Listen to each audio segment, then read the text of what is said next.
मेरा नाम डॉक्टर नेहा शर्मा है।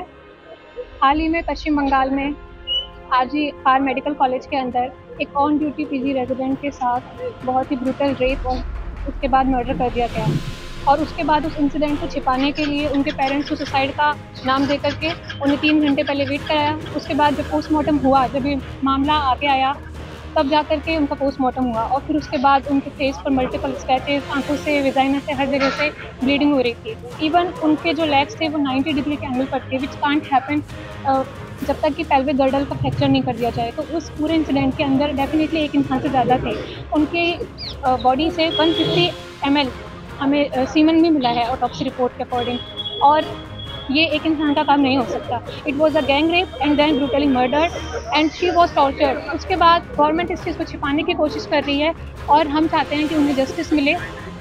और जब तक उस चीज़ का मतलब पूरा वो नहीं हो जाता, न्याय नहीं मिल जाता, तब तक ये जो हड़ताल है चलती रहेगी। और इसीलिए पूरे देश के जितने भी डॉक्टर्स हैं वो उनके समर्थन में हैं।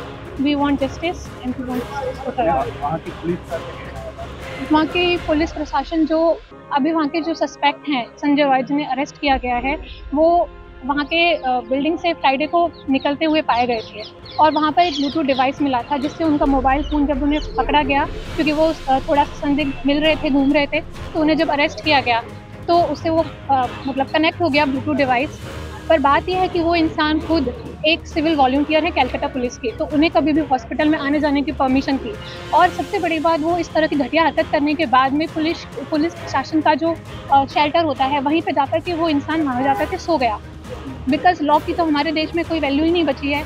क्रिमिनल्स इतने बड़े बड़े क्राइम करने के बाद ये जानते हैं कि न्याय तो मिलेगा नहीं, और उसके बाद अगर मिलेगा तो इस चीज़ में कई साल लग जाएंगे।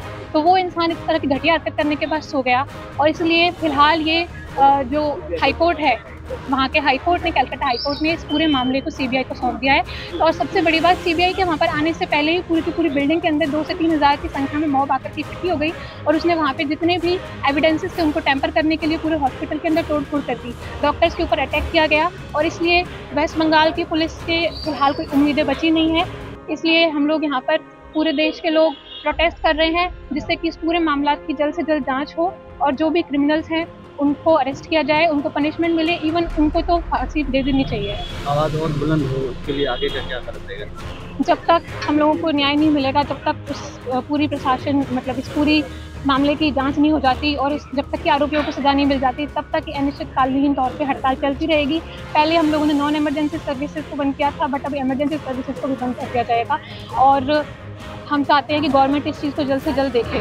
और सबसे बड़ी बात यह हो रहा है कि लोगों को लग रहा है सिर्फ और सिर्फ मेडिकल्स की प्रॉब्लम है। They are not looking it कि ये एक वुमन के साथ गलत हुआ है।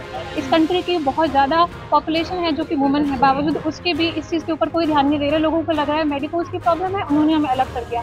They are not looking it कि वुमन सेफ्टी तो इस देश में बची नहीं है। India is the second country in the world जहाँ पे 75% डॉक्टर्स फेस फिजिकल वायलेंस।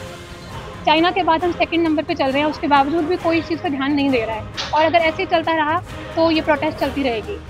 तो